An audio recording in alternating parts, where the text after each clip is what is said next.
Hey guys, what's up? In this tutorial we're going to show you how you can select all elements at once in your canvas on Inkscape. So let us get started. So navigate to your document, guys, and as you can see, added multiple elements and shapes to this canvas. So there are several ways how you can select all of them at once.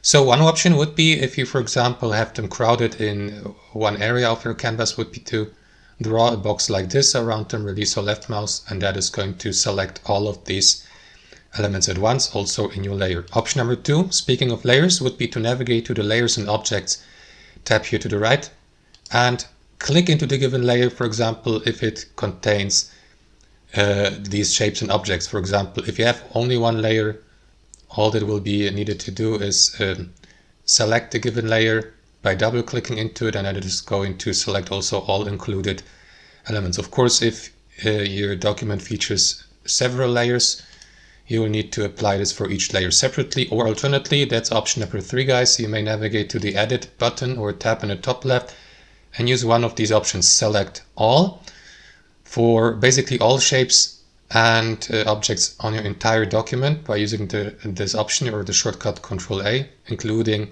all layers. Or alternately, you use select all in all layers by using that button, Control Alt A. And that's it, guys. Thanks for watching and have a wonderful day.